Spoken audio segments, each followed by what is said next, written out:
Olá, alunos! Tudo bem com vocês? Aqui é o professor Wesley. Essa é a nossa quinta aula aí do módulo de Imunologia Básica. E hoje nós discutiremos aqui sobre os receptores de reconhecimento de padrão, comumente aí abreviados como PRRs. Tranquilo?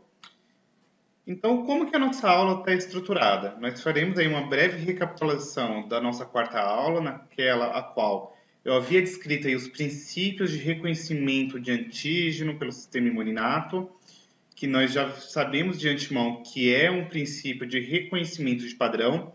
Consequentemente, posto isto, a gente entra aí nos receptores de reconhecimento de padrão. E nós veremos que existem algumas classes de receptores. Nós temos receptores de membrana, de citoplasma, e nós também temos alguns receptores que são secretados. E por fim, nós comentamos aqui as principais referências bibliográficas que vão sustentar essa aula. Beleza? Em nossa última aula, eu havia descrito a vocês que o sistema imune inato ele é composto por alguns receptores que conseguem distinguir aquilo que é próprio e não próprio ao nosso corpo, e de maneira bem simplificada, a imunidade inata ela consegue reconhecer esses padrões mediante fatores solúveis, como a proteína C reativa, sistema complemento, ficolinas, MBL, surfactantes A e D. Nós temos aí alguns receptores de superfície, como o caso dos Toll-like receptors. Nós temos alguns receptores citoplasmáticos, como os nodes, rings, Stinger. E todos esses componentes, eles fazem a função aí de fazer um reconhecimento do que é próprio e não próprio ao sistema imune. Posto isto, a gente comenta agora em especial sobre os PRRs, que deriva aqui da nomenclatura em inglês Pattern Recognition Receptors, ou seja, receptores presentes aí na membrana de células fagocitárias ou células apresentadoras de antígenos do sistema imune. Nós já sabemos que as células fagocitárias, comumente aí descritas, são os neutrófilos, os macrófagos e, por fim, as células dendríticas.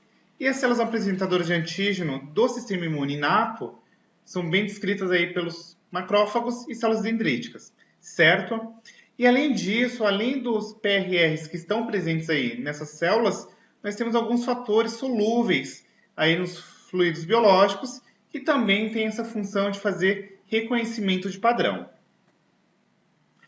Como eu havia descrito na nossa última aula, quando a gente pensa nessa capacidade de fazer reconhecimento de estruturas próprias e não próprias, o sistema imune inato ele tem aí um arcabouço de fato de estruturas que conseguem reconhecer os PAMPs.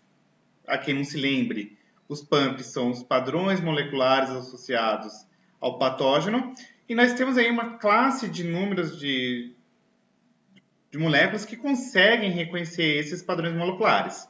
No entanto, se comparado com a imunidade adaptativa, essa capacidade de reconhecimento do sistema imune inato ela é muito limitada. Então, nós temos aí menos de 100 diferentes tipos aí de receptores, e eles não sofrem, como que eu posso falar, recombinações, variações para aumentar esse leque de reconhecimento. Nós já temos aí um padrão, como que eu posso falar, inato mesmo, né? Próprio do indivíduo natural, que consegue reconhecer uma diversidade aí de micro-organismos, beleza?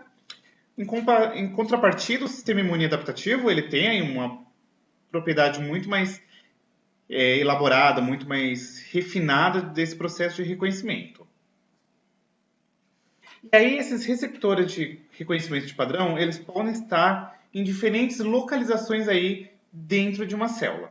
Por exemplo, nós temos os Toll-like receptors, que eles estão presentes na membrana plasmática ou até mesmo em membranas aí endossomais de macrófagos, células dendríticas, células B, células endoteliais ou até mesmo em algumas células epiteliais de mucosa.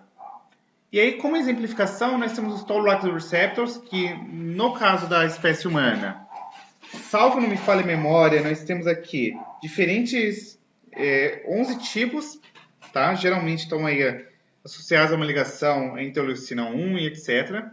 E aí, qual que é a função dos Toll-like receptors?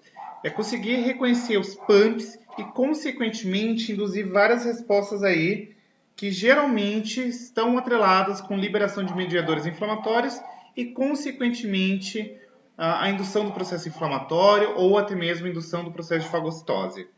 Nós temos aqui os Nodular Receptors, que são outra classe aí de reconhecimento de padrão. Estão localizados basicamente aqui no citosol de fagócitos, tá?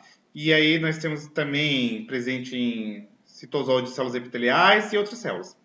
E aí nós temos algumas classes, por exemplo, de Node-like Receptors. Nós temos os nodes do tipo 1 e 2, e nós temos aí a família do NLPR. A gente vai comentar, inclusive, de um caso bacana que é chamado de inflamassoma.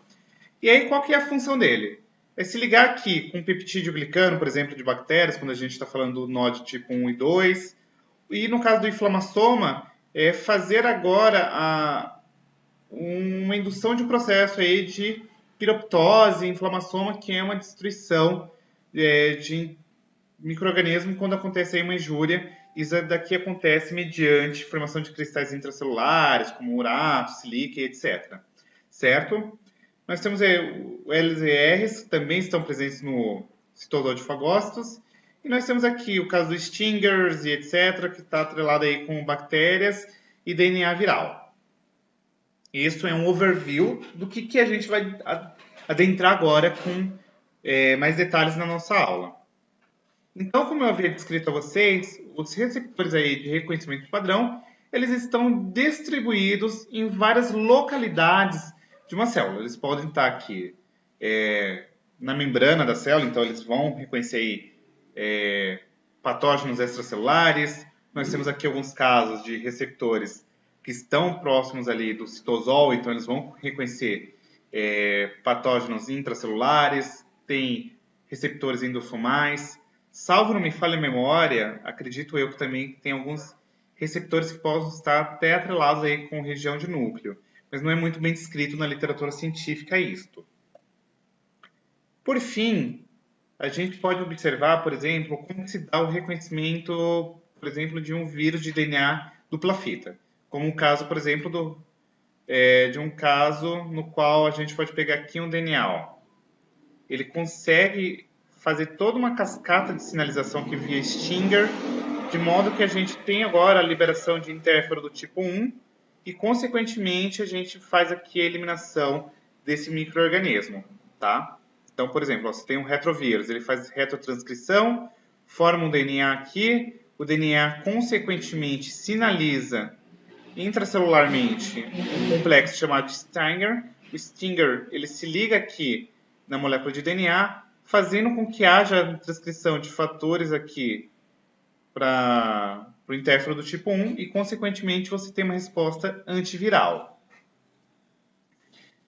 Um dos principais eventos que nós havíamos descrito na nossa terceira aula é o evento de fagocitose, certo? Então, quando ocorre fagocitose, nós temos aqui a produção do endossomo. E dentro do endossomo, tem-se aí padrões de reconhecimento de patógeno que também vão induzir aí a formação de várias estratégias para debelar essa infecção.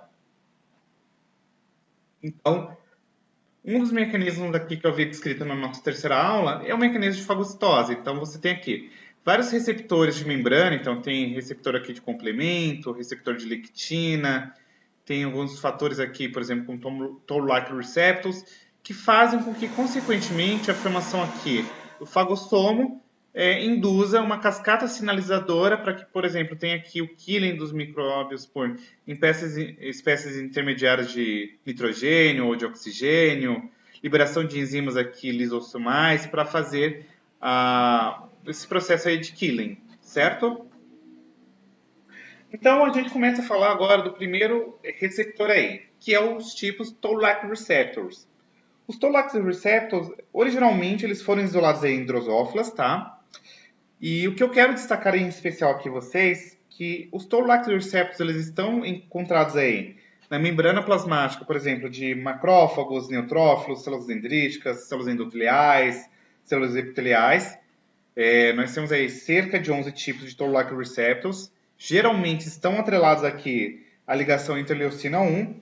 E como eu havia descrito anteriormente, a principal função quando a gente pensa num Toll-like receptor é fazer a liberação de mediadores inflamatórios. Então, a gente pode observar, ó, nós temos aqui o Toll-like do tipo 1, 2, que se ligam aqui a lipopeptídeos peptídeos bacterianos, temos aqui o Toll-like receptor que consegue reconhecer o peptídeo bacteriano, o Toll-like receptor 4 que consegue reconhecer LPS, o Toll-like receptor 5 que consegue reconhecer a flagelina, que é presente ali no flagelo. Nós temos o Toll-like receptor do tipo 2 e tipo 6 que consegue reconhecer aqui lipopeptídeos. Então, nós temos aqui Toll-like receptor do tipo 3 que consegue reconhecer DNA de dupla fita, tipo 7 RNA de simples fita, Toll-like receptor RNA simples fita, Toll-like receptor do tipo 9 DNA de dupla fita e por aí vai, certo?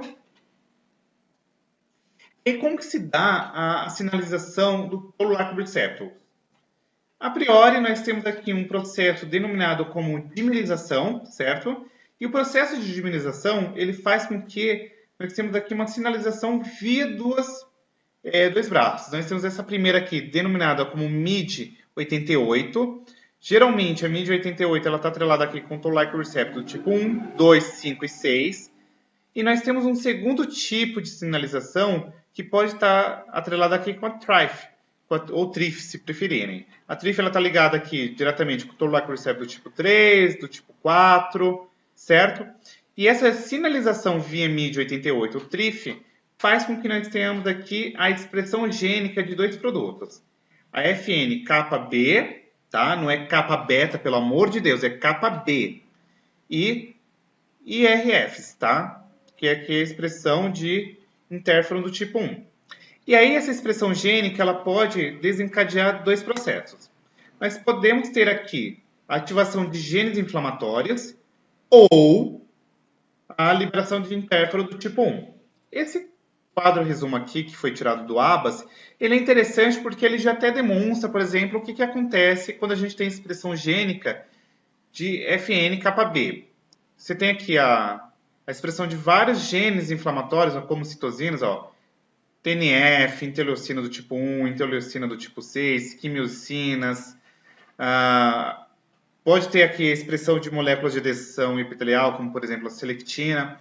Vocês se lembram que eu havia comentado na terceira aula que existe um mecanismo de rolamento? Tipo, o neutrófilo está passando a 1.000.000 lá na corrente sanguínea e aí, consequentemente, ele vai sendo freado pouco a pouco para que a gente consiga fazer um processo de recrutamento desse neutrófilo para o sítio de infecção. Isso daqui se dá mediante isso. E aí, consequentemente, nós podemos ter aqui a expressão de moléculas coestimulatórias, como CD80, CD86, ou comumente chamada aí como B71, B72. E aí, o que acontece? Quais são os eventos atrelados, por exemplo, com a expressão desses genes pró-inflamatórios? Nós temos aqui a inflamação aguda e, consequentemente, a estimulação da imunidade adaptativa. Mas, em contrapartida, quando nós temos aqui a expressão do tipo 1 do interferon, que é interferon alfa ou beta, que são esses genes, nós temos aqui a secreção dos interferons do tipo 1 e, consequentemente, nós temos aqui uma resposta antiviral, certo? Outro detalhe interessante que a gente pode destacar aqui é que os Toll-like receptors eles são bem descritos em decorrência deles terem uma região muito repetida aqui de leucina, tá? E aí a gente pode observar aqui em drosófilas, mamíferos e plantas, certo? Então tem toda uma série aqui de eventos que podem estar atrelados, ó, ativação de transcrição, que vai desencadear vários processos, tá bom? Então tem aqui alguns elementos, ó, tem proteínas quinases, tem recrutamento, de domínio caspase, interleucina do tipo 1, receptores de morte, proteínas de adesão, fatores de transcrição, ligantes e por aí vai. Aqui é, como se fala, uma representação evolutiva através de um cladograma de como que os Toll-like receptors eles vão surgindo aí nos animais, certo? Então a gente pode pegar lá desde poríferos até aqui nos vertebrados, então vai surgindo aqui, ó, alguns eventos, ó, bilateria, cordados, vertebrados, genes de duplicação e por aí vai, tá bom? E como que se dá aí a ativação novamente dos receptores Toll-like receptors? Como eu havia descrito a vocês, ela se dá mediante duas vias, a MID88 ou a TRIF. A MID88, ela geralmente está atrelada aqui com a expressão de genes inflamatórios e a TRIF está atrelada aqui com uma resposta antiviral. Entretanto, vale se destacar que essas respostas elas conseguem se intercruzar. Então, eu posso ter ativação de um estado viral via MID88 e eu também posso ter uma ativação de genes inflamatórios via TRIF, tá bom? Outro detalhe interessante que gostaria de destacar aqui a vocês é que nós temos receptores de carboidratos, como o receptor de manose, que é um importante aparato aqui de reconhecimento de padrão que pode induzir fagocitose e a expressão aqui de NF-κB, ou seja, consequentemente, a expressão de genes inflamatórios, certo? Então, de maneira bastante resumida, essa primeira parte da nossa aula, ela se dá basicamente que os Toll-like receptors, que são receptores aí de reconhecimento de padrão, eles conseguem reconhecer replicação viral, bactéria que foge a endossomo, fagossomo, toxinas, dumps. Pode também estar atrelado aqui com a formação de fagossomo, né? E aí, consequentemente, a gente consegue sinalizar aqui reconhecimento extracelular de dumps e pumps e o reconhecimento intracelular de pumps e dumps. Perfeito? Para deixar essa aula mais tranquila, eu vou pará-la por aqui e aí eu dou continuidade no segundo momento aí com outro tipo de reconhecimento de padrão, tá bom? Muito obrigado e um beijão!